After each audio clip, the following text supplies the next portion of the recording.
നമസ്കാരം. എഡിറ്റേഴ്സ് അവറിലേക്ക് സ്വാഗതം. പ്രധാന വാർത്തകൾ.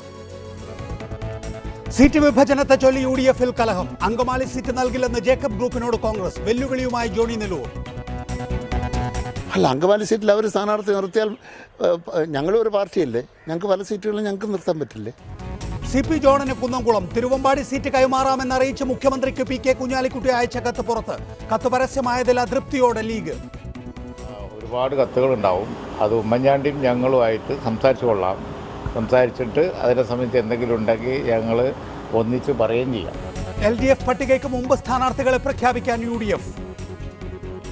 VS-ഉം പിണറായിയും മത്സരിക്കണമെന്ന് CPIM PB നിർദ്ദേശം. മുഖ്യമന്ത്രി സ്ഥാനാർത്ഥി വേണ്ടെന്ന് പൊതുധാരണ. ഫ്രാൻസിസ് ജോർജ് വിഭാഗവുമായി സഹകരിക്കാൻ LDF തീരുമാനം. മുന്നണി വിപുലീകരണം പിന്നീട്. വൈക്കം വിശ്വൻ കോട്ടയത്ത് മത്സരിച്ചേക്കും. ഇരവിപുരത്ത് മുകേഷിനെ പരിഗണിച്ച് CPIM. 5 കോടി പിഴ അടച്ചാൽ മാത്രം ശ്രീ രവിശങ്കറിന്റെ മഹാസമ്മേളനത്തിന് അനുമതിയെന്ന് ഹരിത ട്രിബ്യൂണൽ. നാളെ 5 മണിക്കുള്ളിൽ പണം കെട്ടിവെക്കാൻ അന്ത്യശാസനം. ജയിലിൽ പോകേണ്ടി വന്നാലും പിഴപ്പണം അടക്കില്ലെന്ന് ശ്രീ രവിശങ്കർ. കടമടയ്ക്കാതെ വിജയ് മല്യ മുങ്ങിയതിൽ പാർലമെന്റിൽ വാക്പോര്. മുങ്ങാൻ സർക്കാർ വഴിയൊരുക്കിയെന്ന് പ്രതിപക്ഷം. ഇളവ് കൊടുത്തത് UPA എന്ന് അരുൺ ജെയ്റ്റ്ലി. ഇസ്രത് ജഹാൻ കേസിലെ നിർണായക ഫയലുകൾ കാണാതായെന്ന് രാജ്നാഥ് സിംഗ്. കനയ്യകുമാറിന് നേരെ JNU ക്യാമ്പസിൽ ആക്രമണം.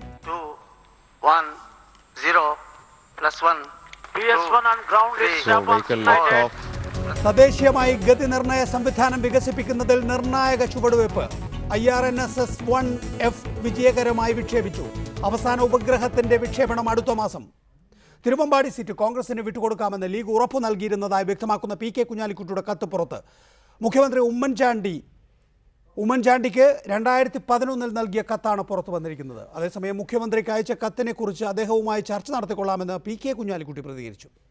30/3/2011 PK കുഞ്ഞാലിക്കുട്ടി മുഖ്യമന്ത്രിക്ക് എഴുതിയതാണ് കത്ത്. കത്തിന്റെ ഉള്ളടക്കത്തിൽ നിന്നും വ്യക്തമാകുന്നത് തിരുവമ്പാടി സീറ്റ് അടുത്ത തിരഞ്ഞെടുപ്പിൽ കോൺഗ്രസിന് വിട്ടു നൽകാമെന്നാണ്. കത്തിന്റെ പൂർണ്ണരൂപം ഇങ്ങനെ: ശ്രീ ഉമ്മൻചാണ്ടി അവർക്ക് ഈ പ്രാവശ്യത്തെ സീറ്റ് വിഭജന ചർച്ചയിൽ തിരുവമ്പാടി സീറ്റ് ആവശ്യപ്പെട്ടിരുന്നുവല്ലോ.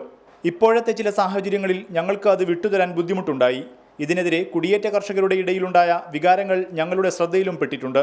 അടുത്ത അസംബ്ലി തെരഞ്ഞെടുപ്പിൽ സീറ്റ് കോൺഗ്രസിന് വിട്ടുതരാനും അതിന് പകരമായി കോൺഗ്രസിൽ നിന്ന് മറ്റൊരു സീറ്റ് വാങ്ങാനും സന്നദ്ധമാണെന്നും അങ്ങയെ അറിയിക്കുന്നു എന്ന് PK കുഞ്ഞാലിക്കുട്ടി. അതേസമയം കത്ത് സംബന്ധിച്ച ചോദ്യത്തിന് തിരുവമ്പാടിയിൽ ലീഗ് തന്നെ മത്സരിക്കുമെന്നായിരുന്നു കുഞ്ഞാലിക്കുട്ടിയുടെ പ്രതികരണം. താൻ മുഖ്യമന്ത്രിക്ക് പല കത്തും എഴുതിയിട്ടുണ്ടാകുമെന്നും കുഞ്ഞാലിക്കുട്ടി പ്രതികരിച്ചു. തിരുവമ്പാടി സീറ്റ് ലീഗിൻ്റെ സിറ്റിംഗ് സീറ്റാണ്. അവിടെ ഞങ്ങൾ സ്ഥാനാർത്ഥിയെ പ്രഖ്യാപിക്കുകയും ചെയ്തു. ഉമ്മൻചാണ്ടിക്ക് എഴുതിയ കത്തിനെക്കുറിച്ചാണ് പറയുന്നത് എന്നുണ്ടെങ്കിൽ ഒരുപാട് കത്തുകളുണ്ടാവും. അത് ഉമ്മൻചാണ്ടിയും ഞങ്ങളുമായിട്ട് സംസാരിച്ചു കൊള്ളാം. സംസാരിച്ചിട്ട് അതിനെ സംബന്ധിച്ച് എന്തെങ്കിലും ഉണ്ടെങ്കിൽ ഞങ്ങൾ ഒന്നിച്ച് പറയുകയും ചെയ്യാം. തിരുവമ്പാടി സീറ്റ് ലീഗിനാണെന്ന കാര്യത്തിൽ ആശയക്കുഴപ്പമില്ലെന്ന് VM സുധീരനും വ്യക്തമാക്കി. ഇങ്ങനൊരു വിഷയം വന്ന നിലയ്ക്ക് അതെന്തു വേണം, എങ്ങനെ വേണം, അതിനൊരു രമ്യമായി എന്തെങ്കിലും പരിഹാര മാർഗങ്ങളുണ്ടോ, അതിനുള്ള സാധ്യതകൾ ആരായുക എന്നുള്ളതാണ്. എന്നാൽ കത്തിനെക്കുറിച്ച് താമരശ്ശേരി രൂപത പ്രതികരിക്കാൻ തയ്യാറായില്ല. റിപ്പോർട്ടർ, കോഴിക്കോട്. ഈ വിഷയത്തിൽ നമ്മോടൊപ്പം മൈൻ ഹാജി, ജോയ് കണ്ണഞ്ചിറ, മലയോര വികസന സമിതിയുടെ പ്രതിനിധി A Sajeevan, Jacob George, advocate Rajan Babu തുടങ്ങിയവരാണ് വിവിധ സ്റ്റുഡിയോകളിലും ടെലിഫോൺ ലൈനിലും. ആദ്യം ശ്രീ മൈൻ ഹാജി, മുസ്ലിം ലീഗ് ഇത് എന്ത് പണിയാണ് കാണിച്ചത്? 2016 തിരുവമ്പാടി സീറ്റ് കോൺഗ്രസിന് വിട്ടുകൊടുക്കാമെന്ന് 2011 ഉടമ്പടി ഉണ്ടാക്കിയിട്ട് അതെന്തുകൊണ്ടാണ് തെറ്റിച്ചത്? 2016 കോൺഗ്രസിന് വിട്ടുകൊടുക്കാമെന്ന് ലീഗ് ഉമ്മൻചാണ്ടിക്ക് കത്ത് കൊടുത്തു എന്നാണല്ലോ നിങ്ങൾ ഇന്ന് പറഞ്ഞുകൊണ്ടിരിക്കുന്നത്. ഞങ്ങൾ പറയുന്നതല്ല, അങ്ങനെയാണ് PK കുഞ്ഞാലിക്കുട്ടി സ്വന്തം കൈപ്പടയിൽ എഴുതി ഉമ്മൻചാണ്ടിക്ക് അയച്ചിരിക്കുന്നത്. അങ്ങനെ പറയൂ. ഞാൻ പറയട്ടെ, ആ കത്ത് എന്ന് പറഞ്ഞ് നിങ്ങൾ കാണിക്കുന്നതൊക്കെ അതാണ്. എങ്കിൽ ഉമ്മൻചാണ്ടിക്ക് കോൺഗ്രസ് നേതാവ് എന്ന കപ്പാസിറ്റിയിലായിരിക്കുമല്ലോ 2011 എഴുതിയിട്ടുണ്ടാവുക. 2011 കോൺഗ്രസ് നേതാവ് എന്നുള്ള കപ്പാസിറ്റി അല്ല. അന്ന് KPCC അധ്യക്ഷൻ ശ്രീ രമേശ് ചെന്നിത്തലയാണ്. രമേശ് ചെന്നിത്തലയുടെയും ഇഞ്ചനാനിയലുടെയും സാന്നിധ്യത്തിലാണ് PK കുഞ്ഞാലിക്കുട്ടി ഈ കത്ത് ഉമ്മൻചാണ്ടിക്ക് അയച്ചിരിക്കുന്നത്. അതെ, ആ കാര്യത്തിൽ ഉമ്മൻചാണ്ടിക്കോ കോൺഗ്രസിനോ അല്ലേ പരാതി ഉണ്ടാവേണ്ടത്? അതില് നിങ്ങൾക്കൊരു പരാതി ഉണ്ടാകേണ്ട കാര്യം എന്താ? അല്ല, ഞങ്ങൾക്ക് പരാതി കോൺഗ്രസിനോട് ഒരു വാക്ക് പറഞ്ഞു, അത് പാലിച്ചില്ല എന്ന് പറയേണ്ടത് ഇവിടെ ശ്രീ മായനാജി, ഞങ്ങളുടെ പരാതി നിങ്ങൾ കണക്കിലെടുക്കേണ്ട. പക്ഷെ മലയോര കർഷകർക്ക് അങ്ങനെ ഒരു പരാതി ഉള്ളത് കൊണ്ടാണല്ലോ ഇപ്പോൾ ഈ കത്ത് പുറത്തു വന്നിരിക്കുന്നത്. ആ കത്തിൽ പറയുന്നത് ഇപ്പോഴത്തെ ചില സാഹചര്യത്തിൽ ഞങ്ങൾക്ക് വിട്ടുതരാൻ ബുദ്ധിമുട്ടുണ്ടായി. ഇതിനെതിരെ കുടിയേറ്റ കർഷകർക്കിടയിൽ ഉണ്ടായ ശക്തമായ വികാരങ്ങൾ ഞങ്ങളുടെ ശ്രദ്ധയിൽപ്പെട്ടിട്ടുണ്ട്. അടുത്ത അസംബ്ലി തെരഞ്ഞെടുപ്പിൽ ഈ സീറ്റ് കോൺഗ്രസിന് വിട്ടുതരാവുന്നതാണ് എന്നാണ് ശ്രീ പി കെ കുഞ്ഞാലിക്കുട്ടി പറഞ്ഞിരിക്കുന്നത്. ഇവിടെ പരാതിക്കാർ മലയോര കർഷകരാണ്. കഴിഞ്ഞ തവണയും മലയോര കർഷകർക്ക് ഈ പരാതി ഉണ്ടായിരുന്നു, ഈ തവണയും ഈ പരാതിയുണ്ട്. അപ്പോൾ കഴിഞ്ഞ തവണ പരാതി ഉണ്ടായപ്പോൾ തന്നെ ശ്രീ പി കെ കുഞ്ഞാലിക്കുട്ടി ഉമ്മൻചാണ്ടിയോട് ഉടമ്പടി ഉണ്ടാക്കുന്നു, അടുത്ത തവണ നിങ്ങൾക്ക് വിട്ടുതരാമെന്ന്. പക്ഷെ വിട്ടുകൊടുക്കുന്നില്ല. അതെന്തൊരു മര്യാദയാണ്? നിങ്ങള് മലയോര കർഷകരും മുസ്ലിം ലീഗുമായി ഒരു ഉടമ്പടി ഉണ്ടാക്കിയെന്ന് ആരും പറയുന്നില്ല. ഉടമ്പടി ഉണ്ടാക്കിയവർ തമ്മിൽ ഇവിടെ ഒരു തർക്കവുമില്ല. ഇന്ന് KPCC പ്രസിഡന്റ് പറഞ്ഞിട്ടുണ്ട് തിരുവമ്പാടി സീറ്റ് മുസ്ലിം ലീഗിന്റേതാണ്. അതോടുകൂടി വിഷയം അവസാനിപ്പിക്കാനല്ലേ ഉള്ളൂ. അപ്പോ കോൺഗ്രസും മുസ്ലിം ലീഗും തമ്മിൽ ഈ കാര്യത്തിൽ ഒരു തർക്കത്തിന്റെ പ്രശ്നമേ ഇല്ല. കോൺഗ്രസും മുസ്ലിം ലീഗും ഉൾപ്പെട്ട പിന്നെ ഇതൊരു തർക്കം ഉണ്ടാക്കുന്നതിന് വേണ്ടി ഷിമായനാജി, എന്തായാലും ഇതിപ്പോൾ ഒരു തർക്കമായി ഉത്ഭവിച്ചിരിക്കുന്നു. ഇതിനകം തന്നെ മലയോര വികസന സമിതി പ്രക്ഷോഭത്തിലാണ്. രൂപത മുസ്ലിം ലീഗിനോട് പിണങ്ങിയിരിക്കുന്നു. കഴിഞ്ഞ തവണ ഉണ്ടാക്കിയ ഉടമ്പടി നിങ്ങൾ പാലിച്ചില്ല എന്നുള്ളത് കൊണ്ട്. ഇനിയിപ്പോൾ എന്തൊക്കെയാണ് സംഭവിക്കാൻ പോകുന്നത്? കൊടുവള്ളിയിൽ ഒരു വിമതനം ഓൾറെഡി ആയിക്കഴിഞ്ഞിരിക്കുന്നു. അതിന് CPM-ന്റെ പിന്തുണ ലഭിച്ചു കഴിഞ്ഞിരിക്കുന്നു. നാദാപുരം, കുറ്റ്യാടി സീറ്റുകളിൽ പോലും രൂപതയുടെ തീരുമാനം ബാധിക്കുമെന്ന സ്ഥിതിവിശേഷം ഉണ്ടായിരിക്കുന്നു. കുന്നമംഗലത്തും സഭയ്ക്ക് വോട്ടുകളുണ്ട്. ഇതൊക്കെ തന്നെയും മുസ്ലിം ലീഗിന് കോൺഗ്രസ് പാര പണിതു എന്നൊരു തോന്നലാണോ ഉണ്ടാവുന്നത്? അങ്ങനെ ഒരു തോന്നൽ ഞങ്ങൾക്കില്ല. നിങ്ങൾക്ക് അങ്ങനെ ഒരു തോന്നൽ ഞങ്ങളെ തെളിവിൽ വേണ്ട. തുടരുക ദയവായി. എ സജീവൻ, ഇതെന്തുകൊണ്ടാണ് ഉമ്മൻചാണ്ടി ലീഗിന്റെ അതിര് കിളക്കുന്നത്? ആരോടാ, എന്നോടാണോ? എ സജീവൻ, വളരെ വ്യക്തമായിട്ടുള്ള കാര്യമാണ്. യു ഡി എഫിൻ്റെ കയ്യിലുള്ള വളരെ സുവ്യക്തമായിട്ട് അവർക്ക് ജയിക്കുമെന്ന് ഉറപ്പുള്ള സീറ്റാണിത്. അത് ഇപ്പോഴത്തെ ഒരവസ്ഥയിൽ ലീഗിന് ഒരുപക്ഷെ ഒരുപക്ഷെ എന്നല്ല, കഴിഞ്ഞ 2011 കുഞ്ഞാലിക്കുട്ടി മുഖ്യമന്ത്രിക്ക് ഇപ്പോഴത്തെ അന്നത്തെ കോൺഗ്രസ് നേതാവായിട്ടുള്ള മുഖ്യമന്ത്രി ഉമ്മൻചാണ്ടിക്ക് കത്ത് കൊടുത്തു. ആ കത്ത് കൊടുത്തതിനനുസരിച്ച് സീറ്റ് വേണമെങ്കിൽ ലീഗ് പ്രഖ്യാപിക്കുന്നതിന് മുമ്പേ തന്നെ കോൺഗ്രസ് വാങ്ങാമായിരുന്നു. അപ്പോൾ ലീഗ് സ്ഥാനാർത്ഥിയെ പ്രഖ്യാപിച്ച് കഴിഞ്ഞതിന് ശേഷം ഈ കത്ത് പുറത്ത് വന്നതിന് പിന്നിൽ ആര്? അതൊരു പ്രധാനപ്പെട്ട കാര്യമാണ്. അപ്പോൾ മായനാജി പറഞ്ഞ പോലെ ഇതൊരു തർക്കമില്ല, പ്രശ്നമില്ല എന്ന് പറഞ്ഞാൽ പോലും വളരെ വ്യക്തമായിട്ട് UDF-ന്റെ കയ്യിൽ ഉറപ്പുള്ള സീറ്റ് 77 സീറ്റ് വന്നത് മുതൽ 2 തവണ മാറുന്നത് ലീഗ് UDF-ന് വന്നുള്ള ചില പാളിച്ചകളിലൂടെ മാത്രമാണ്. 15,784 വോട്ടിൻ്റെ ഭൂരിപക്ഷത്തിന് PP ജോർജിനെ പോലുള്ള ഒരാൾ വളരെ സുവ്യക്തമായ ഭൂരിപക്ഷത്തിൽ ജയിച്ചൊരു സ്ഥലമാണ്, റെക്കോർഡ് ഭൂരിപക്ഷത്തിൽ ജയിച്ച സ്ഥലമാണ്. ആ ഒരു സീറ്റാണ് ഇപ്പോഴത്തെ തർക്കം മൂലം നഷ്ടപ്പെടുന്ന ഒരു ഘട്ടത്തിലേക്ക് പോകുന്നത്. എന്തായാലും ഈ കത്ത് പുറത്ത് വന്നു എന്നുള്ളത് ഈ ലീഗ് പ്രഖ്യാപിച്ചു കഴിഞ്ഞതിന് ശേഷം നമുക്കെല്ലാവർക്കും അറിയാവുന്നതുപോലെ മലയോര വികസന സമിതിയാണത് മാധ്യമങ്ങൾക്ക് കൊടുത്തിരിക്കുന്നത്. 2011 തങ്ങൾ ഇപ്പോൾ ആവശ്യപ്പെടുന്നത് പോലെ ഉമ്മൻചാണ്ടിയും PK കുഞ്ഞാലിക്കുട്ടിയും KPCC അധ്യക്ഷനായ രമേശ് ചെന്നിത്തലയുടെയും ബിഷപ്പ് ഇഞ്ചനാനിയലിൻ്റെയും സാന്നിധ്യത്തിൽ ഇങ്ങനെ ഒരു കരാർ ഉണ്ടാക്കിയിരിക്കുന്നു. അതുകൊണ്ടാണ് ഞങ്ങൾ ഇപ്പോൾ ഈ സീറ്റ് ആവശ്യപ്പെടുന്നത്, ഇത്രയധികം പ്രക്ഷോഭം ഉണ്ടാക്കുന്നത് എന്ന അവരുടെ ന്യായീകരണം ഈ കത്തിലൂടെ പുറത്തു വന്നിരിക്കുന്നത്. അതിനപ്പുറത്തേക്ക് ഉമ്മൻചാണ്ടിയോ അല്ലെങ്കിൽ കോൺഗ്രസോ ഇപ്പോൾ തിരുവമ്പാടി സീറ്റ് മുസ്ലിം ലീഗ് നേരത്തെ ആ സ്ഥാനാർത്ഥിയെ പ്രഖ്യാപിക്കുകയും പ്രചരണം ആരംഭിക്കുകയൊക്കെ ചെയ്തല്ലോ. കോൺഗ്രസിന് ഇപ്പോൾ ആ സീറ്റ് വേണം എന്നുള്ളത് ഒരാഗ്രഹമായി വെച്ച് പുലർത്തുകയും ഇത്തരത്തിൽ രൂപതയുടെയോ മലയോര വികസന സമിതിയുടെയോ നേതൃത്വത്തിൽ ഒരു പ്രക്ഷോഭം രൂപപ്പെടുന്നത് മുളയിലോ നുള്ളാതിരിക്കുകയോ ചെയ്യുന്നത് മലബാറിലെ മലയോര മേഖലയിലെ UDF-ന്റെ സാധ്യതകളെ ആകെ തന്നെ ബാധിക്കുമെന്ന് എന്തുകൊണ്ട് കോൺഗ്രസ് പാർട്ടിയും ഉമ്മൻചാണ്ടിയും മനസ്സിലാക്കുന്നില്ല? ഈ കളി തീക്കളിയാണ് എന്ന് UDF അറിയാത്തതെന്തേ?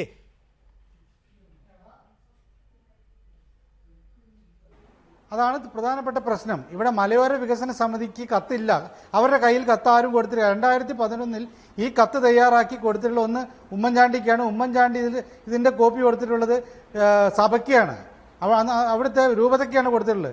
ആ രൂപതയുടെ കത്ത് കയ്യിൽ നിന്നോ അല്ലെങ്കിൽ മുഖ്യമന്ത്രി ഉമ്മൻചാണ്ടിയുടെ കയ്യിൽ നിന്നോ അല്ലാതെ ഈ കത്ത് മലയോര വികസന സമിതിക്ക് കിട്ടില്ല. ഈ കത്ത് പുറത്തുനിന്ന് അവരിലൂടെയാണെങ്കിൽ അപ്പോൾ ഇങ്ങനെ ഒരു ആവശ്യമാവണേ കോൺഗ്രസിന് ഇത് വേണമെങ്കിൽ അത് കൃത്യമായിട്ട് ചോദിക്കേണ്ട ലീഗിൻ്റെ നേതൃത്വത്തോടാണ്. അപ്പോൾ ഇവിടെ നിലപാട് വ്യക്തമാക്കിയല്ലോ VM സുധീരൻ, KPCC പ്രസിഡന്റ്. അദ്ദേഹം ചെയ്തതുപോലെ മുഖ്യമന്ത്രിയും തുറന്നു പറഞ്ഞാൽ മതിയോ, ലീഗുമായിട്ട് ഞങ്ങൾക്ക് പ്രശ്നമില്ല, അവർക്ക് കൊടുത്ത് സീറ്റ് വാങ്ങാൻ ഞങ്ങൾക്ക് താല്പര്യമില്ല എന്ന് പറഞ്ഞാൽ അവിടെ തീരുന്ന പ്രശ്നമാണ്. പക്ഷേ മലയോര വികസന സമിതിയുടെ കയ്യിലേക്ക് ഈ കത്ത് പോകുന്നു എന്നതിൻ്റെ അർത്ഥം ഇവിടെ പലപ്പോഴും ഈ തിരുവമ്പാടി സീറ്റ് മാത്രമല്ല, അവർ ഭീഷണിപ്പെടുത്തുന്ന 8 സ്ഥലങ്ങളിൽ ഞങ്ങൾ മത്സരിക്കുന്നതാണ്. 8 സ്ഥലങ്ങളിൽ മത്സരിക്കുന്നു പറഞ്ഞാൽ ഇവിടെയുള്ള പല സ്ഥലങ്ങളിലും അവർക്ക് ലീഗും കോൺഗ്രസും മത്സരിക്കുന്ന പല സ്ഥലങ്ങളിൽ അവർക്ക് വലിയ സ്വാധീനം ചെലുത്താൻ പറ്റും. ആ സീറ്റുകളൊക്കെ നഷ്ടപ്പെടുത്തും. കോൺഗ്രസിന് കോഴിക്കോട് ജില്ലയിൽ കഴിഞ്ഞ തവണ ഒറ്റ സീറ്റും കിട്ടിയില്ല. കിട്ടിയ സീറ്റ് ലീഗിൻ്റെ മാത്രമാണ്. ആ മണ്ഡലങ്ങളിൽ പോലും പ്രശ്നമുണ്ടാക്കാൻ മലയോര വികസന സമിതിക്ക് പറ്റുമെന്നുള്ളൊരു ഭീഷണിയാണ് അവർ ഉയർത്തിയിരിക്കുന്നത്. അങ്ങനെ ഒരു പ്രശ്നം UDF ഉണ്ടാകും എന്ന് മുസ്ലിം ലീഗ് തന്നെ കോൺഗ്രസിനെ ബോധ്യപ്പെടുത്തേണ്ടതല്ലേ? ഒന്ന്. രണ്ടാമത്തെ ചോദ്യം, ശരിയാണ്, ഇത് PK കുഞ്ഞാലിക്കുട്ടി ഉമ്മൻചാണ്ടിക്ക് അയച്ചതാണല്ലോ. ആ കത്തിൻ്റെ അടിയിൽ കോപ്പി രൂപത എന്നോ അല്ലെങ്കിൽ കോപ്പി മലയോര വികസന സമിതി എന്നോ എഴുതിയിട്ടില്ലാത്തത് കൊണ്ട് തന്നെ കുഞ്ഞാലിക്കുട്ടി എഴുതി അയച്ച കത്ത് ഉമ്മൻചാണ്ടിയിൽ മാത്രം എത്തേണ്ടതാണ്. പിന്നെ എങ്ങനെ ഇത് രൂപതയിലെത്തി? രൂപത എന്ത് രാഷ്ട്രീയത്തിൻ്റെ അടിസ്ഥാനത്തിലാണ് അത് മലയോര വികസന സമിതിക്ക് കൈമാറിയത്? മലയോര വികസന സമിതി എന്ത് രാഷ്ട്രീയത്തിൻ്റെ അടിസ്ഥാനത്തിലാണ് അത് ഇന്ന് മാധ്യമങ്ങൾക്ക് നൽകിയത്? അല്ല, അതൊക്കെ രൂപതയോടും മലയോര വികസന സമിതിയോടും ചോദിക്കേണ്ട ചോദ്യമാണ്. ഞാൻ അതിന് ഉത്തരം പറയാൻ ആളല്ല. മുസ്ലിം ലീഗിനെ സംബന്ധിച്ചിടത്തോളം സജീവന്റെ ആ നിരീക്ഷണം പൂർണ്ണമായി ശരിയാണ് എന്ന അഭിപ്രായം മുസ്ലിം ലീഗിനില്ല. ഇവിടെ മുസ്ലിം ലീഗിന്റെ ഏതെങ്കിലും ഒരു സീറ്റ് പിടിച്ചെടുക്കാൻ കോൺഗ്രസോ മുസ്ലിം ലീഗിന്റെ ഏതെങ്കിലും ഒരു സീറ്റ് ഇല്ലായ്മ ചെയ്യാൻ കോൺഗ്രസോ അതല്ലെങ്കിൽ തിരിച്ച് മുസ്ലിം ലീഗോ UDF ശ്രമിക്കുന്നില്ല. അങ്ങനെ ഒരു സംവിധാനം UDF ഇല്ല. ഇവിടെ മുസ്ലിം ലീഗ് പാർട്ടി വിജയിച്ച 20 സീറ്റ് UDF ചർച്ച ചെയ്താണ് മുസ്ലിം ലീഗ് സ്ഥാനാർത്ഥികളെ പ്രഖ്യാപിച്ചത്. അതുകൊണ്ട് തന്നെ ആ സീറ്റിനെ സംബന്ധിച്ചോ അല്ലെങ്കിൽ ഈ പ്രഖ്യാപിച്ച 20 സീറ്റിനെ സംബന്ധിച്ചോ ഒരു തർക്കവും ഇന്ന് UDF നിലവിലില്ല. അത് പല പ്രാവശ്യം മുസ്ലിം ലീഗിന്റെ നേതാക്കൾ, പ്രത്യേകിച്ച് കുഞ്ഞാലിക്കുട്ടി സാഹിബ് തന്നെ ഇന്ന് പോലും വ്യക്തമാക്കിയിട്ടുണ്ട്. അത് പ്രകാരം കാര്യങ്ങൾ മുന്നോട്ട് പോവുകയാണ്. ഇപ്പോൾ അത് ആ രൂപത്തിൽ മുന്നോട്ട് പോകും. അതിൽ UDF സ്ഥാനാർത്ഥി ജേക്കബ് ജോർജ്, മൈന ഹാജി വിചാരിക്കുന്നത് പോലെ അത്ര നിസ്സാരമാണോ കാര്യങ്ങൾ? മുസ്ലിം ലീഗിന് കൊടുത്ത 20 സീറ്റുകളിൽ മുസ്ലിം ലീഗ് നേരത്തെ തന്നെ സ്ഥാനാർത്ഥികളെ പ്രഖ്യാപിച്ചു. ഒരുപക്ഷെ 17-നും 19-നും ഒക്കെ ആയിരിക്കും LDFിൻ്റെയും UDFിൻ്റെയും സ്ഥാനാർത്ഥി പട്ടിക അന്തിമമായി അവരുടെ മുന്നണി നേതൃത്വം അംഗീകരിക്കുക. അപ്പോഴായിരിക്കും സ്ഥാനാർത്ഥികൾ രംഗത്തിറങ്ങുക. പക്ഷേ ലീഗിനെ സംബന്ധിച്ചിടത്തോളം അതൊന്നുമില്ല. 20 സീറ്റുകൾ തങ്ങൾക്കാണ് എന്ന് വ്യക്തമാക്കപ്പെട്ടപ്പോൾ ആ 20 സീറ്റിൽ ആരൊക്കെയാണ് എന്ന് സംബന്ധിച്ച് പാണക്കാട് തങ്ങൾ നിലപാട് വ്യക്തമാക്കുകയും അവരെല്ലാം തന്നെ ഗോദയിൽ ഇറങ്ങുകയും ചെയ്തിരിക്കുന്നു. പക്ഷേ ലീഗിനെ സംബന്ധിച്ചിടത്തോളം പലയിടത്തും അത് വലിയ പ്രശ്നമായിരിക്കും. മലപ്പുറം ജില്ലയിൽ ഒരുപക്ഷെ ആ പ്രശ്നങ്ങൾ ഉണ്ടാകില്ല എങ്കിൽ കോഴിക്കോട് അടക്കമുള്ള മേഖലകളിൽ അത് വിമത സ്ഥാനാർത്ഥികളെ രംഗത്തിറക്കാൻ സഹായിച്ചിരിക്കുന്നു എന്ന് മാത്രമല്ല, കോൺഗ്രസ് അവിടെ ഒക്കെ തന്നെയും പ്രശ്നങ്ങൾ ഉണ്ടാക്കുന്നുണ്ടോ എന്ന സംശയം ഇപ്പോൾ മുസ്ലിം ലീഗിന് ഉണ്ടുതാനും. ഇത് യഥാർത്ഥത്തിൽ കോൺഗ്രസിൻ്റെ പാരപണിയലാണോ അതോ ഇങ്ങനെ ഏകപക്ഷീയമായി മുസ്ലിം ലീഗ് സ്ഥാനാർത്ഥികളെ പ്രഖ്യാപിച്ചതുകൊണ്ടുണ്ടായ സ്വാഭാവിക പ്രശ്നങ്ങളാണോ?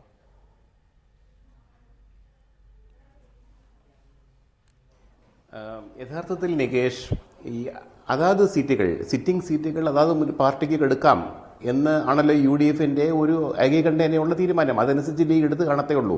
പക്ഷേ ഒരു ജനാധിപത്യ വിശ്വാസി എന്ന നിലയിൽ എൻ്റെ അഭിപ്രായം, ഇത്തരം രാഷ്ട്രീയ കാര്യങ്ങളിൽ സഭയാണെങ്കിലും ഏതെങ്കിലും മതസംഘടനയാണെങ്കിലും ഇടപെട്ടുകൂടാ എന്ന് തന്നെയാണ്.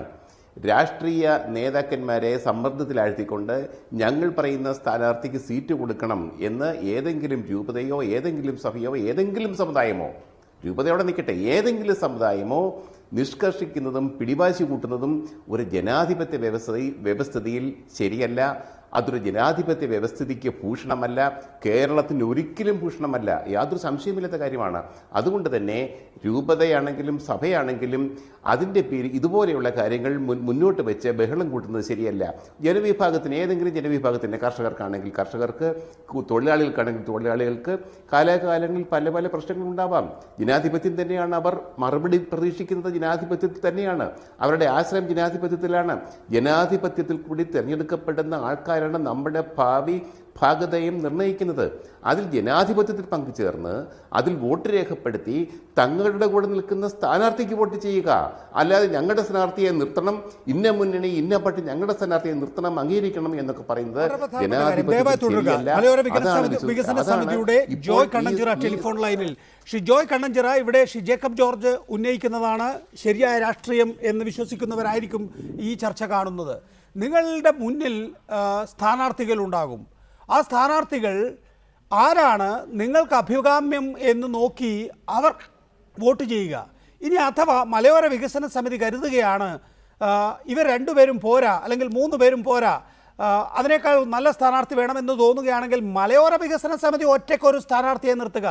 അതിന് പകരം ഈ രൂപതയോ അല്ലെങ്കിൽ രൂപതയുടെ പൊളിറ്റിക്കൽ പാറ്റേണേജിൽ ഒരു സംഘടനയോ രൂപീകരിച്ച് ആ സംഘടന പറയുന്നയാൾ UDF സ്ഥാനാർത്ഥിയാകണം എന്ന് നിങ്ങൾ ധരിക്കുന്നുണ്ടെങ്കിൽ മൂഢസ്വർഗത്തിലല്ലേ ജീവിക്കുന്നത് നിങ്ങളെല്ലാം? നികേഷ്, പറയൂ. എനിക്ക് മുന്നം സംസാരിച്ചത് എന്താണ് പറഞ്ഞതെന്ന് ഞാൻ കേട്ടിട്ടില്ല. ശ്രീ ജേക്കബ് ജോർജ് പറഞ്ഞതിന്റെ ഒരു ഏകദേശ രൂപം ഞാൻ തന്നെ എന്റെ ചോദ്യത്തിൽ ഉൾപ്പെടുത്തി കഴിഞ്ഞിരുന്നു. ആയിക്കോട്ടെ, ജേക്കബ് ജോർജ് പറഞ്ഞെന്താണെന്ന് എനിക്കറിയില്ല, എങ്കിലും ഞാൻ നിങ്ങൾ ചോദിച്ചതിന് സമാധാനം പറയാം. മലയോര വികസന സമിതി ഇന്നയാളെ സ്ഥാനാർത്ഥിയാക്കണമെന്ന് ആരോടെങ്കിലും പറഞ്ഞതായിട്ട് നികേഷ് അറിവുണ്ടോ? നിങ്ങളുടെ ഇന്നയാളെ എന്ന സ്പെസിഫിക് ആയിട്ട് ആരോടെങ്കിലും പറഞ്ഞതായിട്ട് നിങ്ങൾക്കറിവുണ്ടോ? ഏതെങ്കിലും രാഷ്ട്രീയ പാർട്ടി, ഈ ഉമ്മൻചാണ്ടി ആയിക്കോട്ടെ, VM സുധീരൻ ആയിക്കോട്ടെ, ഇനി ചെന്നിത്തല ആയിക്കോട്ടെ, ഇനി നമ്മുടെ PK കുഞ്ഞാലിക്കുട്ടി സാഹിബ് ആയിക്കോട്ടെ, KP മജീദ് സാർ ആകട്ടെ, ആരോടെങ്കിലും ഇന്നയാളെ കാൻഡിഡേറ്റ് ആക്കണം എന്ന് ഞങ്ങൾ ആവശ്യപ്പെട്ടിട്ടുണ്ടോ? നിങ്ങൾ ആവശ്യപ്പെട്ടിട്ടില്ല. പക്ഷെ നിങ്ങളിപ്പോൾ ആവശ്യപ്പെടുന്നത് എന്താണ്? UDFന്റെ സ്ഥാനാർത്ഥി ക്രിസ്ത്യാനി ആയിരിക്കണമെന്നാണ്. അതെ, മലയോരത്തുള്ള ഒരു കർഷക പുത്ര ആയിരിക്കണം. ഞങ്ങളത് പറയുന്നത് കർഷകന്റെ വേദന അറിയണമെങ്കിൽ. ശ്രീ ജോയ് കണ്ണഞ്ചിറ, വിഷയത്തിലേക്ക് വരിക. നിങ്ങളുടെ ആവശ്യം യഥാർത്ഥത്തിൽ, അതായത് മലയോര വികസന സമിതിയുടെയോ അല്ലെങ്കിൽ രൂപതയുടെയോ ആവശ്യം തിരുവമ്പാടി സീറ്റിൽ ഒരു ക്രിസ്ത്യാനി അത് നിങ്ങൾ ഊഹിക്കുന്നതാണ്. നിങ്ങൾ ഊഹിക്കുന്ന ശരി, നിങ്ങൾ എന്താണ് യഥാർത്ഥത്തിൽ ചിന്തിക്കുന്നത്? നിങ്ങൾ യഥാർത്ഥത്തിൽ ചിന്തിക്കുന്നത് എന്താണ്? എനിക്കറിയാം നിങ്ങൾ പറയാൻ പോകുന്നത് ഒരു കർഷക നേതാവ് അല്ലെങ്കിൽ ഒരു കർഷകരുടെ പ്രതിനിധിയായ ഒരാളെ സ്ഥാനാർത്ഥിയാക്കണം എന്നായിരിക്കും, അല്ലേ? ശ്രീ ജോയ് കണ്ണഞ്ചിറ, അങ്ങനെയാണെങ്കിൽ നിങ്ങൾ ഒരു സംഘടന രൂപീകരിച്ചിട്ടുണ്ടല്ലോ, ആ സംഘടനയിൽ ഒരു കർഷകനെ നിർത്തുക, എന്നിട്ട് 4000-ഓ 5000-ഓ വോട്ട് വാങ്ങുക, അല്ലെങ്കിൽ ജയിക്കുക. അതിനപ്പുറത്തേക്ക് UDF എന്ന രാഷ്ട്രീയ പ്രസ്ഥാനം ഇന്ന് സമുദായത്തിൽപ്പെട്ടയാളെ, ഇന്ന് വർഗത്തിൽപ്പെട്ടയാളെ സ്ഥാനാർത്ഥിയാക്കണമെന്ന് പറയാൻ നിങ്ങൾക്ക് ആരാണ് അനുവാദം നൽകിയത് ഈ കേരളത്തിൽ? ഞങ്ങൾക്ക് രാഷ്ട്രീയ പ്രവർത്തനത്തിൽ താല്പര്യമില്ലെന്നും ഞങ്ങൾക്ക് വേണ്ടി വാദിക്കാൻ വേണ്ടിയിട്ട് ഏതെങ്കിലും മുന്നണി, ഇന്ന മുന്നണി എന്നില്ല, ഈ കേരളത്തിൽ ഭരണം നടത്തുന്ന മുന്നണി LDF-ഉം UDF ഉണ്ട്, ഇനി NDA ഉണ്ട്. ആരാണ് കർഷകരെ സ്ഥാനാർത്ഥിയാക്കുന്നത്? അത് ഞങ്ങളുടെ ഒരു ആവശ്യമാണ്. വന്യമൃഗങ്ങളിൽ നിന്നുള്ള ശരിയാണ്, കർഷകരെ സ്ഥാനാർത്ഥിയാക്കണം എന്ന് നിങ്ങൾക്ക് ആവശ്യപ്പെടാം.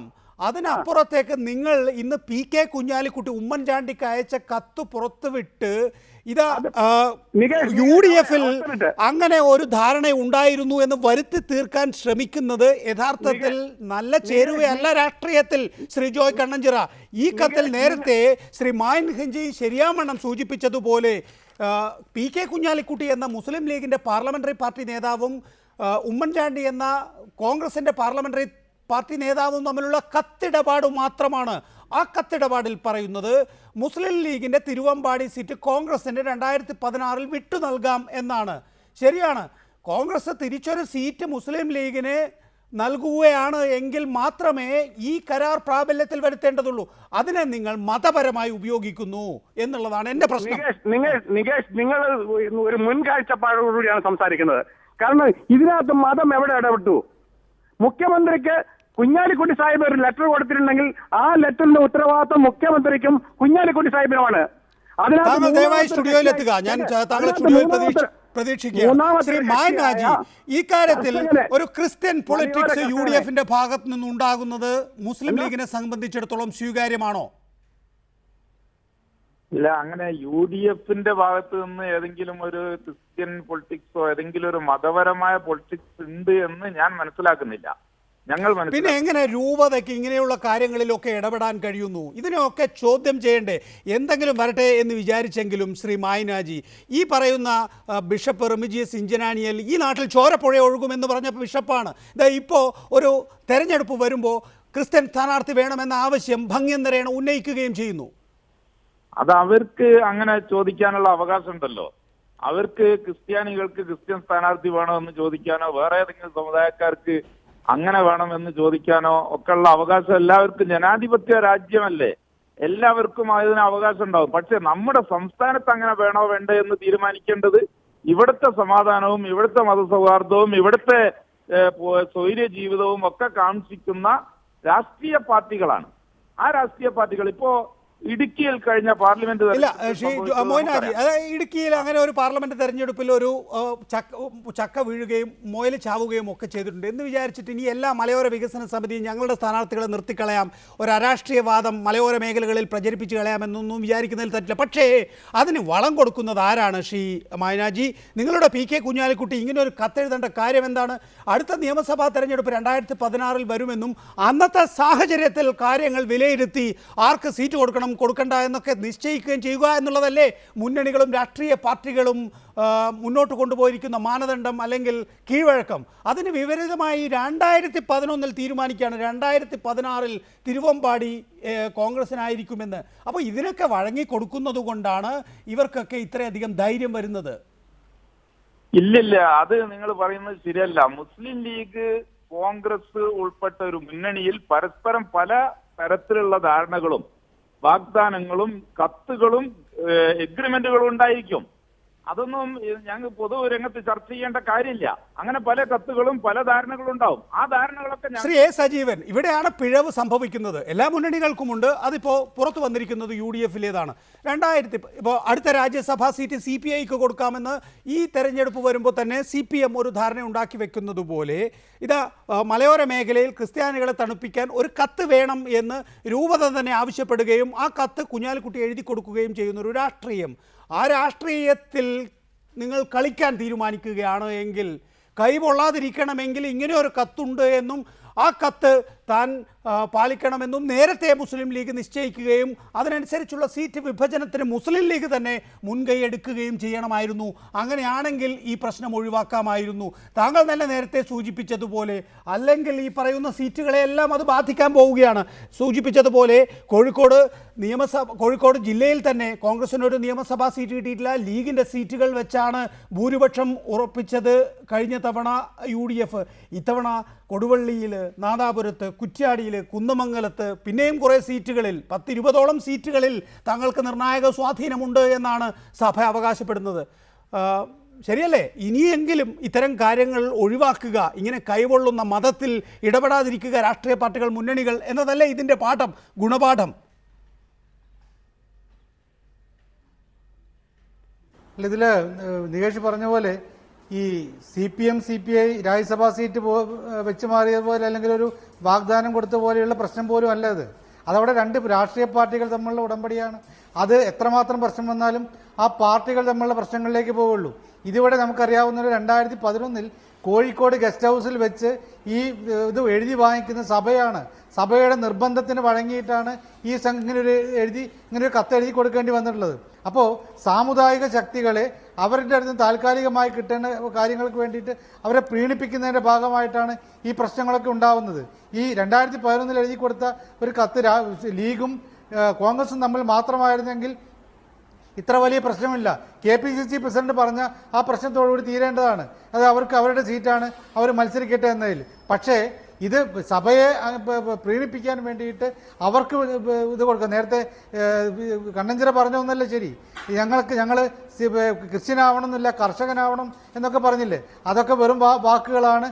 അവർക്ക് ഇപ്പോൾ നിർബന്ധമായിട്ടും വേണ്ടത് സഭയുടെ നിയന്ത്രണത്തിലുള്ള ഒരു ക്രിസ്ത്യാനി തന്നെ അവിടെ സ്ഥാനാർത്ഥിയാവണമെന്നുള്ളതാണ്. അതല്ലെങ്കിൽ ഒരു കർഷകൻ മുഖ്യമന്ത്രിയാവണം, കർഷകൻ കൃഷി വകുപ്പ് മന്ത്രിയാവണം എന്നൊക്കെ പറഞ്ഞ് ഓരോരുത്തർ ആവശ്യപ്പെട്ടാൽ ഇങ്ങനെ ഓരോ സമുദായത്തെ അല്ല ഓരോ ജോലി വിഭാഗത്തിനും വേണ്ടിയിട്ട് അങ്ങനെ കൊടുക്കേണ്ടി വരില്ലേ? അപ്പം അതല്ല പ്രശ്നം. ഇവിടെ 11-ൽ തന്നെ 1977 ഈ മണ്ഡലം രൂപീകരിച്ച അന്ന് മുതൽ തന്നെ ഏതാണ്ട് സഭയുടെ കയ്യിലായിരുന്നു. അവർക്ക് താല്പര്യങ്ങൾക്കനുസരിച്ചാണ് ഉണ്ടായിരുന്നത്. പിന്നീട് AV അബ്ദുറഹിമാൻ ഹാജി വന്നപ്പോഴാണ് ഈ ഇക്വേഷനിൽ മാറ്റം വരുന്നത്. അതോടൊപ്പം തന്നെ AV അബ്ദുറഹിമാൻ ഹാജിയുള്ള സമയത്ത് വലിയ പ്രശ്നം സഭയ്ക്ക് ഉണ്ടായിരുന്നില്ല.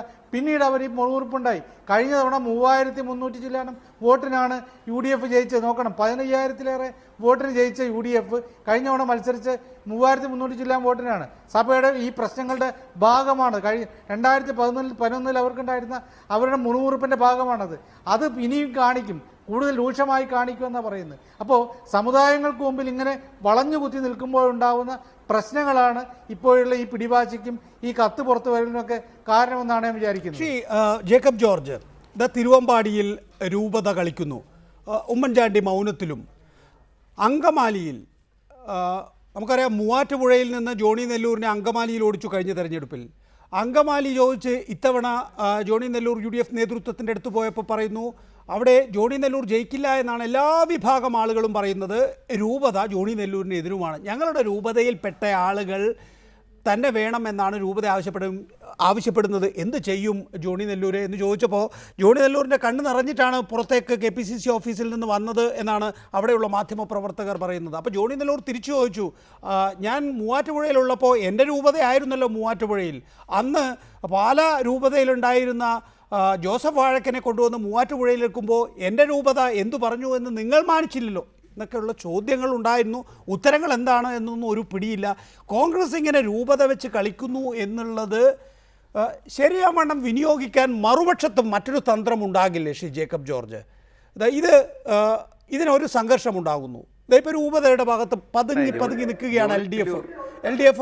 സ്വാഭാവികമായും അവിടെ നേരത്തെ MLA ആയിരുന്ന ജോർജ് M. തോമസോ ആളെ പിടിച്ച് നിർത്തുകയും ഈ പറയുന്ന രണ്ട് മുട്ടനാടുകൾ തമ്മിലുള്ള ഏറ്റുമുട്ടലിലെ ചോര കുടിക്കുന്ന ഒരു അവസ്ഥയിലേക്ക് മറുപക്ഷം മാറുകയും ഒക്കെ ചെയ്യുന്നു. ഈ മതരാഷ്ട്രീയം അത് തങ്ങൾക്ക് തന്നെ വിനയാകുമെന്ന് എപ്പോഴാണ് ഈ രാഷ്ട്രീയ പാർട്ടികളും മുന്നണികളും മനസ്സിലാക്കുക?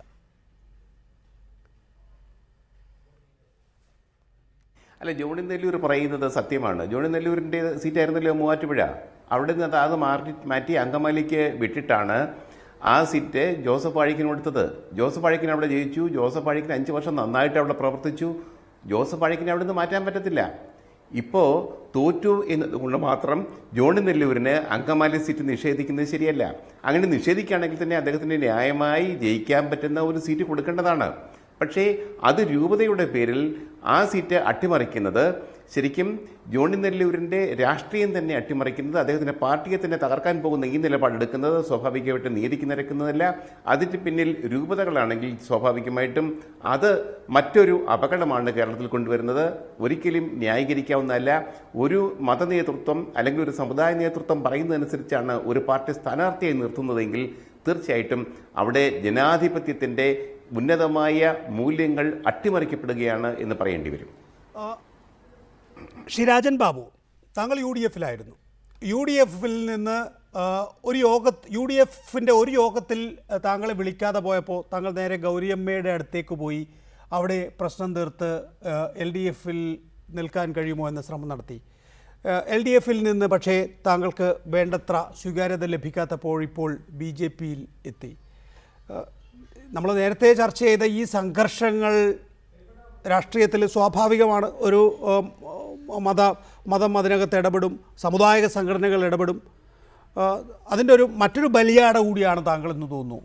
SNDP യോഗത്തിൻ്റെ വക്കീൽ എന്നുള്ള നിലയിൽ താങ്കൾക്ക് BDJS-ൻ്റെ ഭരണഘടന തയ്യാറാക്കുന്ന പണി തുടക്കത്തിൽ വെള്ളാപ്പള്ളി നടേശൻ നൽകുകയും അങ്ങനെയാണെങ്കിൽ BDJS-ൻ്റെ ഒപ്പം പോയിക്കോളൂ എന്ന നിലപാട് VM സുധീരൻ എടുക്കുകയും അങ്ങനെ UDF യോഗത്തിൽ വിളിക്കപ്പെടാതിരിക്കുകയും പിന്നീട് നേരത്തെ പറഞ്ഞ സ്വാഭാവികമായ രാഷ്ട്രീയ പരിണതിയിലേക്ക് താങ്കൾ എത്തുകയും ചെയ്തു. ഈ കാര്യത്തിലൊരു അഭിപ്രായം പറയാമോ? എത്രത്തോളം മതസംഘടനകൾക്ക്, മതത്തിന് മുന്നണി രാഷ്ട്രീയത്തിൽ പങ്കാളിത്തമുണ്ട്?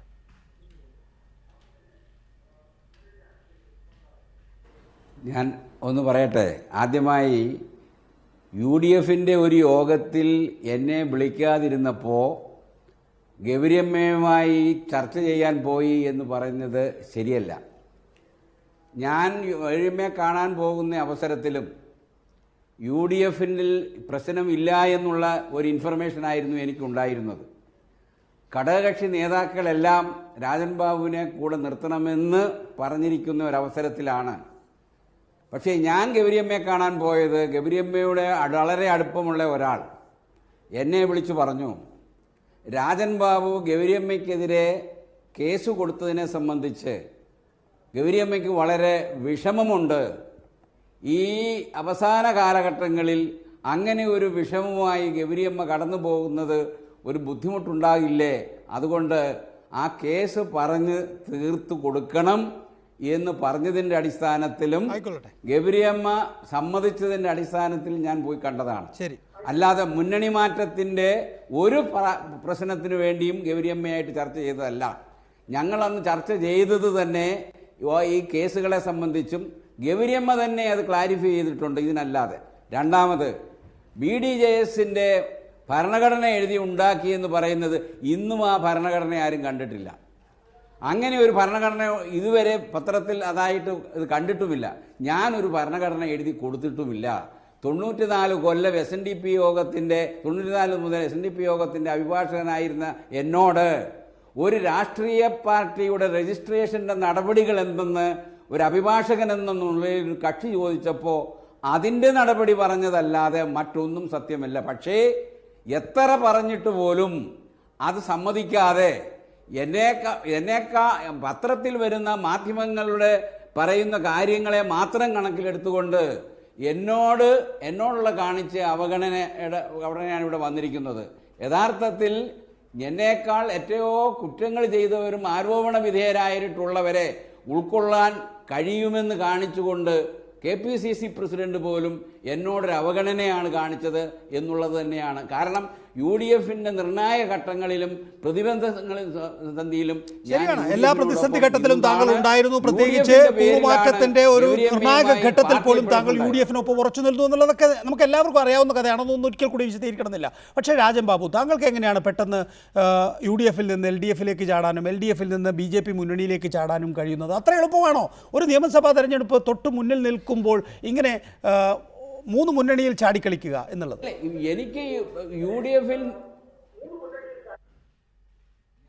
എനിക്ക് UDF-ൽ നിൽക്കണമെന്ന് തന്നെയായിരുന്നു. അങ്ങനെ തന്നെയാണ് ഞാൻ മുഖ്യമന്ത്രിയോടും കൺവീനറോടും എല്ലാം എനിക്ക് UDF-ൽ നിൽക്കാം. പക്ഷേ UDF ആ ഒരു ചാപ്റ്റർ അടഞ്ഞതാണ് എന്ന് UDF-ൽ KPCC പ്രസിഡന്റിൻ്റെ ദുശാഠ്യത്തോടുകൂടി പറയുകയാണ്. എന്നെ സഹകരിപ്പിക്കാൻ തയ്യാറാകുന്നില്ല. രാജൻ ബാബുമായിട്ടുള്ള ഒരു സഹകരണം ഇവിടെ വേണ്ട. UDF-ൽ നടന്നത് എല്ലാവരും, എനിക്കറിയാം, അഖിലേന്ത്യാ തലത്തിലുള്ള നേതാക്കന്മാർ വരെ എൻ്റെ കാര്യത്തിന് വേണ്ടി ഇടപെട്ട ഒരു വിഷയമാണ്. ഘടകകക്ഷി നേതാക്കന്മാരെല്ലാം രാജൻ ബാബുവിനോടൊപ്പം അവനോട് നിർത്തണമെന്ന് പറഞ്ഞവരാണ്. VP തങ്കച്ചൻ UDF-ൽ പറഞ്ഞു രാജൻ ബാബു ക്ഷണിതാവായി തുടരുകയായിരുന്നു. എന്നാൽ രാജൻ ബാബു വെള്ളാപ്പള്ളിയോടൊപ്പം കാറിൽ പോയതിൻ്റെ അടിസ്ഥാനത്തിൽ ഇനി അദ്ദേഹത്തെ ക്ഷണിക്കേണ്ടതില്ലെന്ന് KPCC പ്രസിഡന്റ് പറഞ്ഞതനുസരിച്ച് ക്ഷണിച്ചിട്ടില്ല. അദ്ദേഹം വിശദീകരണം നൽകിയിട്ടുണ്ട്. എല്ലാ ഘടകകക്ഷികളുമായി ഞാൻ ചർച്ച ചെയ്തിട്ടുണ്ട് എന്ന് പറഞ്ഞു തീരുന്നതിന് മുമ്പ് എഴുന്നേറ്റ് അദ്ദേഹം പറഞ്ഞു അദ്ദേഹവുമായി യാതൊരു സഹകരണം വേണ്ട. പിന്നെ ഞാൻ എന്ത് ചെയ്യും? ഞാനൊരു കാറിൽ സഞ്ചരിച്ചതിൻ്റെ പേരിൽ വെള്ളാപ്പള്ളിയുടെ ക്രിമിനൽ കേസിൽ ഞാൻ അഭിഭാഷകനായി ഹാജരായില്ല. ആലുവ കോടതിയിൽ ഞാൻ ഹാജരായില്ല. അദ്ദേഹം കുടുംബമായിട്ട് വന്ന് ആലുവ വരെ എന്നോടൊപ്പം വന്നു എന്നുള്ള ഒരു കാര്യമാണ്. അത് വീഴ്ച പറ്റിയെന്ന് ഞാൻ പറഞ്ഞു. പൊതുജനത്തിൻ്റെ മുമ്പാകെ എനിക്ക് വീഴ്ച പറ്റിയെന്ന് ഞാൻ പറഞ്ഞിട്ട് മേലിൽ ജാഗ്രത പാലിക്കുമെന്നും UDF-ന്റെ നിലപാടിന് വിരുദ്ധമായി UDF-ന്റെ താല്പര്യത്തിന് വിരുദ്ധമായി വരുന്ന കേസുകളിൽ വെള്ളാപ്പള്ളി കക്ഷിയായ കേസുകളിൽ ഞാൻ ഇനിയും പങ്കെടുക്കുകയില്ല എന്ന് പറഞ്ഞിട്ട് രാജൻ ബാബു SNDP യോഗത്തിൻ്റെയും ട്രസ്റ്റിൻ്റെയും നിയമോപദേശം രാജിവെക്കാതെ ഇവിടെ UDF-ൽ സ്ഥാനമില്ല എന്ന് പറഞ്ഞ് എന്നെ അവഗണിക്കുകയും ആണ് ചെയ്തത്. ശ്രീ ജേക്കബ് ജോർജ്, 2 കാര്യങ്ങളാണ് നമ്മളിപ്പോൾ കണ്ടത്. ഒന്ന്, തിരുവമ്പാടിയിലും അതുപോലെ ജോണി നെല്ലൂരിൻ്റെയും കാര്യത്തിൽ രൂപതയ്ക്കൊപ്പം നിൽക്കുന്നു കോൺഗ്രസ് പാർട്ടി എന്ന തോന്നലാണ് ഉണ്ടാക്കുന്നത്. ശ്രീ VM സുധീരൻ പോലും ഇന്ന് പറഞ്ഞത് തിരുവമ്പാടിയിലെ പ്രശ്നം തീർക്കുന്നതിനു വേണ്ടിയുള്ള പരിഹാര മാർഗങ്ങൾ തങ്ങൾ തേടുന്നുണ്ട് എന്നാണ്. എന്ത് പരിഹാര മാർഗങ്ങളാണ് അവിടെ ഇനി തേടാനുള്ളത്? മുസ്ലിം ലീഗിന് ആ സീറ്റ് കൊടുത്തു. മുസ്ലിം ലീഗ് ഇപ്പോഴുള്ള സിറ്റിംഗ് MLA മാറ്റി മറ്റൊരു സ്ഥാനാർത്ഥിയെ അവിടെ നിശ്ചയിക്കുകയും ആ ആൾ പ്രചരണം നടത്തുകയും ചെയ്യുന്ന ഘട്ടത്തിൽ മറ്റൊരു പരിഹാരത്തിന് സാധാരണഗതിയിൽ സാധ്യതയില്ല. അപ്പോൾ ഇവർ രൂപതയ്ക്ക് ചെവി കൊടുക്കുന്നുണ്ട്, പരിഹാരം ഞങ്ങൾ തേടുകയാണ് എന്ന സന്ദേശം നൽകുന്നുണ്ട്. ജോണി നെല്ലൂരിനോട് പച്ചക്ക് പറഞ്ഞു കഴിഞ്ഞിരിക്കുന്നു, രൂപതയ്ക്ക് നിങ്ങൾ താല്പര്യമില്ല, ആ രൂപതയ്ക്ക് കീഴിലുള്ള ആൾ മാത്രമേ സ്ഥാനാർത്ഥിയാകാൻ പാടുള്ളൂ എന്ന് രൂപത ഞങ്ങളെ അറിയിച്ചിട്ടുണ്ട് എന്ന്. രാജൻ ബാബു SNDP യോഗത്തിൻ്റെ ലീഗൽ അഡ്വൈസറാണ് ദീർഘകാലമായി. അതിൻ്റെ ഭാഗമായി BDJS എന്ന രാഷ്ട്രീയ പാർട്ടിയുടെ രജിസ്ട്രേഷൻ നടപടികൾക്ക് സഹായിച്ചു എന്ന പേരിൽ വെള്ളാപ്പള്ളി നടേശന് നിയമപരമായ സഹായം നൽകി എന്നതിൻ്റെ പേരിൽ മാറ്റി നിർത്തുകയും ചെയ്യുന്നു. ഇരട്ടത്താപ്പുണ്ടോ?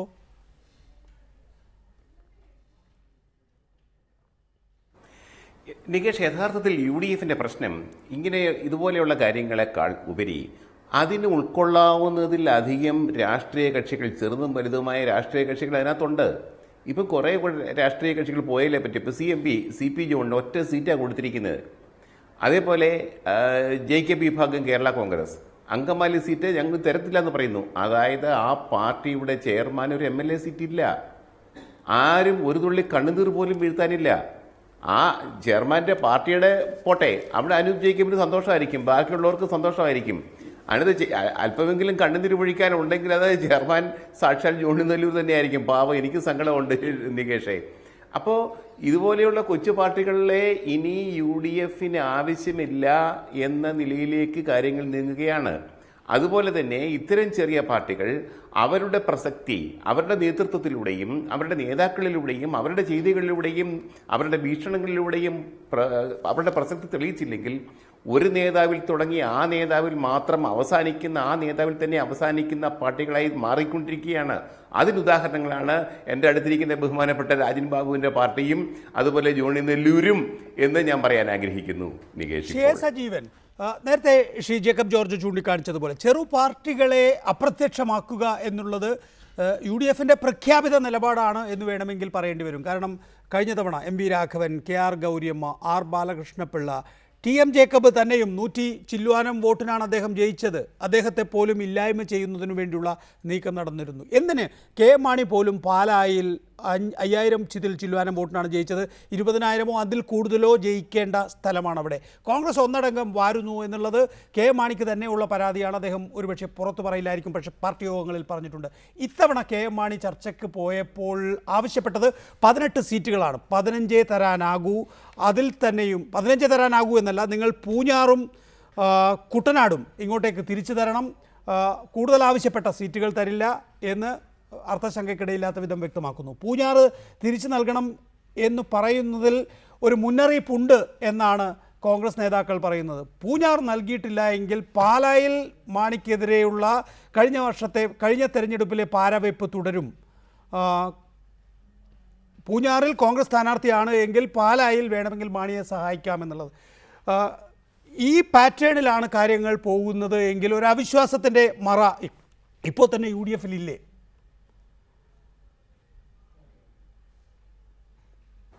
അല്ല, തീർച്ചയായിട്ടും നമുക്ക് അറിയാമല്ലോ, കഴിഞ്ഞ തവണ 82 സീറ്റിൽ മത്സരിച്ച കോൺഗ്രസ് ഇത്തവണ 82 സീറ്റിൽ ഞങ്ങൾ മത്സരിക്കുമെന്നല്ല അതിൻ്റെ നേതാക്കന്മാർ പലരും പറഞ്ഞുള്ളത്.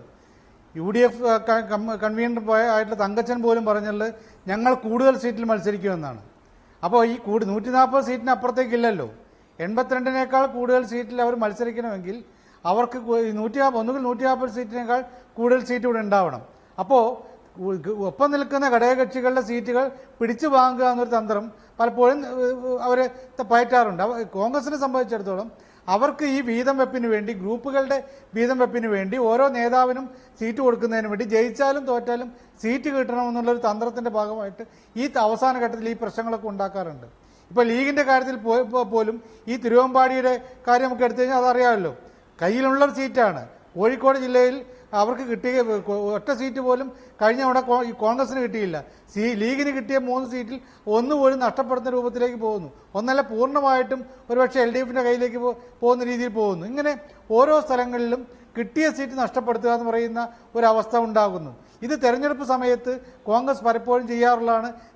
നേരത്തെ ഈ 2006 മുരളി മത്സരിച്ചപ്പോൾ കൊടുവള്ളിയിൽ DAC-യുമായിട്ട്, അന്നത്തെ മുരളിയുടെ DAC-യുമായിട്ട് യോജിച്ച് മത്സരിച്ചു. മുരളി കൊടുവള്ളിയിൽ സ്ഥാനാർത്ഥിയായി മത്സരിച്ചു. അവിടെ ശരിയായിട്ട് UDF-ന്റെ ഏറ്റവും ശക്തമായ മണ്ഡലമാണ്. അവിടെ മുരളിയെ തോൽപ്പിച്ചു. മുരളി തന്നെ തോറ്റതിൻ്റെ അടുത്ത നിമിഷത്തിൽ തന്നെ മുരളി പറഞ്ഞു, എന്നെ പിന്നിൽ നിന്ന് പാര വെച്ചു എന്ന്. ഇപ്പോൾ പാര വെച്ച് കുത്തിയെന്ന് പറഞ്ഞു. ഇപ്പോൾ ഈ രീതിയിൽ കോൺഗ്രസിൽ പലപ്പോഴും തന്ത്രപരമായ നീക്കമല്ല ഉണ്ടാവാറുള്ളത്. ഗ്രൂപ്പുകൾക്ക് വീതം വെക്കുകയും അങ്ങനെ ഒപ്പം നിൽക്കുന്ന ഘടകകക്ഷികൾക്ക് പ്രശ്നമുണ്ടാക്കുകയൊക്കെ ചെയ്യുന്ന രീതിയിൽ പലപ്പോഴും ചെയ്യാറുണ്ട്. ഇപ്പോൾ തന്നെ ജോണി നെല്ലൂരിൻ്റെ കാര്യത്തിൽ അദ്ദേഹത്തോട് പറഞ്ഞ തന്ത്രവും ഈ തിരുവമ്പാടിയിലെടുത്ത തന്ത്രവും ഒരേപോലെയാണ്. സഭയ്ക്ക് ഇഷ്ടമല്ല, സഭയുടെ പേരിലേക്കാക്കുന്നു.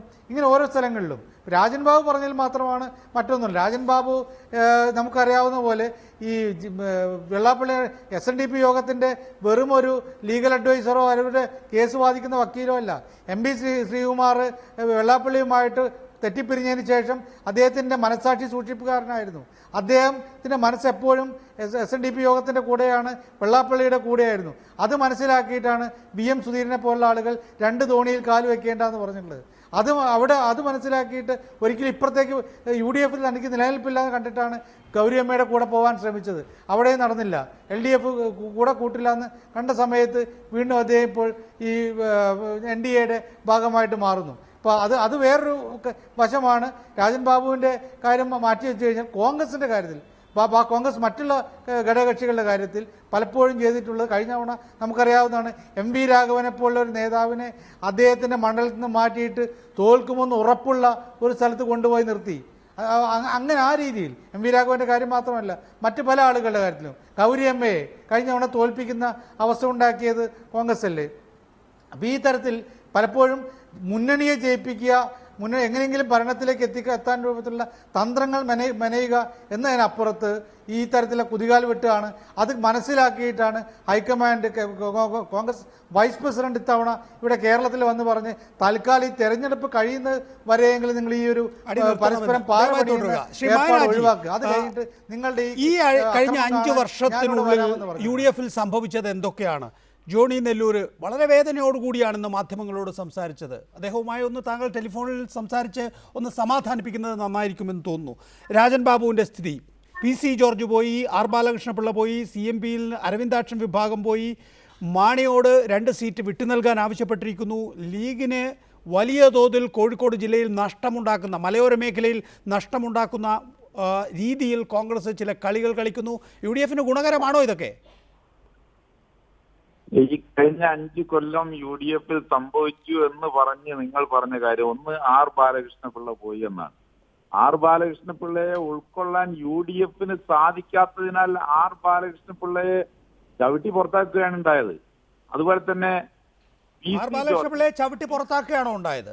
PC ജോർജിന് എന്താ ചെയ്തത്? KM മാണി അദ്ദേഹത്തിന്റെ പാർട്ടിയിൽ നിന്നും PC ജോർജിനെ പുറത്താക്കി. PC ജോർജിൽ ഉണ്ടായിരുന്ന ചീഫ് വിപ്പ് സ്ഥാനം KM മാണി തിരിച്ചെടുത്തു. അങ്ങനെ അധികാരം പോയപ്പോൾ PC ജോർജ് പോവുകയാണ് ഉണ്ടായത്. അതുപോലെ തന്നെ രാജൻ ബാബുവിന്റെ കാര്യം വളരെ വ്യക്തമായ ഒരു ആദർശത്തിന്റെ അടിസ്ഥാനത്തിലാണ്. കാരണം ഇവിടെ BJP-യുടെ നിർദ്ദേശാനുസരണം SNDP യോഗത്തിന്റെ ജനറൽ സെക്രട്ടറി എന്ന കപ്പാസിറ്റി മാത്രം ഉപയോഗിച്ച് ഇവിടെ വർഗീയ ധ്രുവീകരണം ഉണ്ടാക്കുക എന്ന ലക്ഷ്യത്തോടു കൂടി ഒരു രാഷ്ട്രീയ പാർട്ടി ഉടലെടുത്തപ്പോൾ അതിന്റെ എല്ലാ കാര്യങ്ങളും നിർവഹിച്ചു കൊടുക്കാൻ രാജൻ ബാബു വീണ്ടും വിചാരമില്ലാതെ ഇറങ്ങിത്തിരിച്ചു. രണ്ടാമതായിട്ട് വേറൊരു കാര്യം നിങ്ങൾക്കറിയില്ലേ, നിങ്ങൾ മറന്നുപോയോ? കോഴിക്കോട് നൗഷാദ് എന്ന ചെറുപ്പക്കാരൻ അദ്ദേഹത്തിന്റെ വീരമൃത്യു വരിച്ചപ്പോൾ അതിനെതിരെ വെള്ളാപ്പള്ളി കേരളീയ സമൂഹത്തിന്റെ പാരമ്പര്യത്തിന് നിരക്കാത്ത വിധത്തിൽ കേരളീയ സമൂഹത്തിൽ ഒരു കലാപത്തിന് വിത്തുപാകുന്ന തരത്തിലുള്ള പ്രസ്താവന ഇറക്കിയതാ ആ ക്രിമിനൽ കേസിന് കാരണം. ആ ക്രിമിനൽ കേസിൽ വെള്ളാപ്പള്ളിയെ രക്ഷപ്പെടുത്താനുള്ള എല്ലാ ഒത്താശയും അദ്ദേഹത്തോടൊപ്പം കോടതി വരാന്ത വരെ സഞ്ചരിച്ച ഈ രാജൻ ബാബുവിനെ UDF-ൽ നിർത്തുകയില്ല എന്ന് പ്രഖ്യാപിക്കാൻ ആർജവം കാണിച്ച KPCC പ്രസിഡന്റാ കോൺഗ്രസിനുള്ളത്. ആ കോൺഗ്രസ് ഇവിടെ ഈ UDF-നെ തകർക്കാൻ ശ്രമിക്കുന്നു എന്ന് നിങ്ങൾ പറഞ്ഞാൽ നിങ്ങളുടെ ഉദ്ദേശശുദ്ധിയെ ആരെങ്കിലും ചോദ്യം ചെയ്താൽ അതിനെ കുറ്റം പറയാൻ സാധിക്കില്ല. കുറ്റം പറയണ്ട ശ്രീ മായനാജി, താങ്കൾ അതിനെ അഭിനന്ദിക്കുകയാണ് വേണ്ടത്. ശ്രീ രാജൻ ബാബു, ഇതാണ് UDFിൻ്റെ നിലപാട്. ആർ ബാലകൃഷ്ണപിള്ളയെ ചവിട്ടി പുറത്താക്കിയതാണ്, KM മാണിയുടെ പാർട്ടിയിൽ നിന്ന് PC ജോർജിനെ ഒഴിവാക്കിയതാണ്. താങ്കളെ ഒഴിവാക്കുകയല്ലാതെ മതേതര കോൺഗ്രസിന് മറ്റു വഴികളില്ലായിരുന്നു.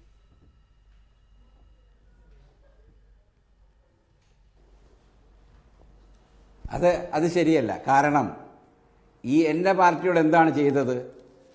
വളരെ ആദർശശുദ്ധിയും രാഷ്ട്രീയ ആദർശവും പറയുന്ന സുധീരൻ എൻ്റെ പാർട്ടിയുടെ പ്രസിഡന്റിനെ, അദ്ദേഹത്തെ പാർട്ടിയിൽ നിന്നും വിളർത്തിക്കൊണ്ട് കോൺഗ്രസിൽ നേതാക്കന്മാർ വളരെയധികം ആളുകൾ സ്ഥാനാർത്ഥിത്വത്തിന് വേണ്ടി മുന്നോട്ട് വരുമ്പോൾ എൻ്റെ പാർട്ടിയുടെ പ്രസിഡന്റിനെ വിളിച്ചുകൊണ്ടുപോയി സ്വന്തം പാർട്ടിയുടെ ചിഹ്നം കൊടുത്ത് സ്ഥാനാർത്ഥിയാക്കുന്നത് ഏത് രാഷ്ട്രീയ മര്യാദയാണ്, ഏത് മുന്നണി മര്യാദയാണ് എന്ന് പറഞ്ഞാൽ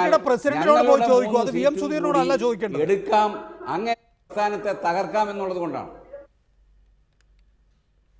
ഞാൻ ചോദിച്ചല്ലോ ഈ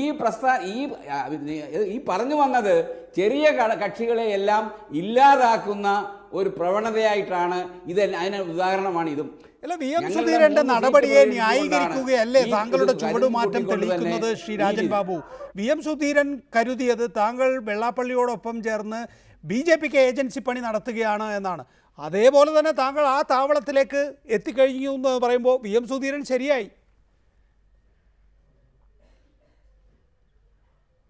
അല്ലല്ല എന്ത് തെളിവാണ് ഞാൻ പറഞ്ഞത്? എന്ത് തെളിവാണ് ഞാൻ അവർക്ക് ഭരണഘടന എഴുതിയെന്നുള്ളത് അവരുടെ മുമ്പിലുള്ളത്? ആ ആരോപണങ്ങളുടെ അടിസ്ഥാനത്തിലാണെങ്കിൽ എത്ര പേരെ ഇപ്പോൾ അദ്ദേഹത്തിന് ചുറ്റിനുമുള്ളവരെ അദ്ദേഹത്തിന് ഉൾക്കൊള്ളാൻ സാധിക്കും?